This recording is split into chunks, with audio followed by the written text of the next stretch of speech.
దానికంటే ముందు ఈ ఎమ్మెల్యేలు గెలవగానే కొమ్ములు వస్తాయేమో తెలియదు. ఎమ్మెల్యేలు గెలవక ముందు కల్లా ఎవరో సమాజానికి తెలియదు, గెలిచిన తర్వాత ఏమైనా కొమ్ములు వస్తాయో తెలియదు. పద్ధతి మార్చుకోవాలి. ఎవరైనా సరే ఎమ్మెల్యే అంటే ఒక కాన్స్టిట్యున్సీకి 1,00,000 నుండి 2,00,000 మందికి 3,00,000 మందికి ఆయన ఒక ప్రజాప్రతినిధి. ఆయన ఏం మాట్లాడుతాడో ఆయన రోల్ మోడల్గా తీసుకునేటువంటి జనాలు కూడా ఉంటారు. మాట భాష విధానం ఎదుటివారిని గౌరవించే విధంగా ఉండాలి, ఎదుటి వారిని మెప్పించే విధంగా ఉండాలి, కానీ నొప్పించే విధంగా ఉండకూడదు. కొంతమంది ఎమ్మెల్యేలు అసెంబ్లీలో ఇష్టారీతిన తిట్టుకున్నారు, ముఖ్యమంత్రితో సహా కొంతమంది తిట్టుకున్నారు. ఇదంతా ఎటుపోతుంది? సంస్కృతి సాంప్రదాయాలు. ఒక ఎమ్మెల్యే గెలిచిన, ఒక మంత్రి అయినా, ఒక ముఖ్యమంత్రి హోదాలో ఉన్న, ఒక ప్రతిపక్ష నేతగా ఉన్న వీళ్ళంతా కూడా తిట్టుకోవడం, ఆయన ఆరోపణ చేస్తుండు, ఆయన కంటే ఎక్కువ ఆరోపణ చేసుకోవడం, బట్టలిప్పి కొడతాం, అది ఇది అని చెప్పేసి కొంత వల్గర్ లాంగ్వేజ్ ఉపయోగిస్తున్నారు. కానీ ఒకప్పుడు రావి నారాయణ రెడ్డి కావచ్చు, సుందరయ్య లాంటి వాళ్ళు కావచ్చు, ఇట్లాంటి మహానేతలు, బొమ్మగాని ధర్మభిక్షం కావచ్చు, మల్లు స్వరాజ్యం,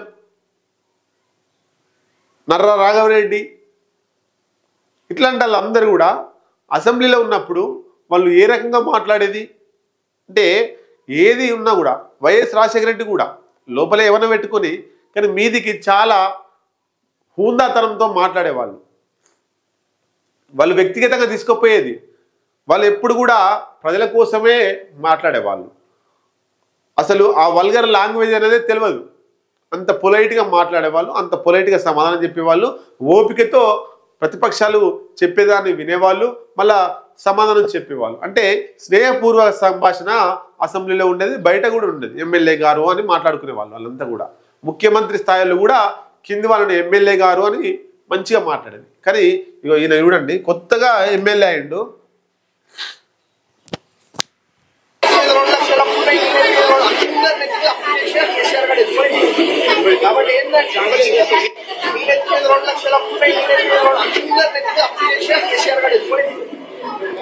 ఎవరు? మైనంపల్లి రోహిత్, మెదక్ ఎమ్మెల్యే, కొత్తగా గెలిచిండు, పిల్లగాడే, మంచిగా నేర్చుకోవాలి, చదువుకుండు, డాక్టర్ అట, మర్యాదలు తెలియదా? ముఖ్యమంత్రి, మాజీ ముఖ్యమంత్రి కేసీఆర్ గాడు అని సంబోధిస్తున్నాడు. అంటే ఈయన స్థాయి ఎంత, ఈయన ఏజ్ ఎంత? కేసీఆర్ నిజంగా తప్పు చేసినా కూడా కేసీఆర్ గాడు అని ఎవరు కూడా అనరు, ఎవరు అనొద్దు. కేసీఆర్నే కాదు, ప్రతి ఒక్కరిని గౌరవించాల్సిన అవసరం ఉంది. ఎందుకు? ఎమ్మెల్యే స్థాయి హోదాలో ఉంది. గాడు అనగానే కొమ్ములు రావు, లేకపోతే ఏమన్నా ఆస్తులు రావు. గౌరవం ఇచ్చి పుచ్చుకోవాలి.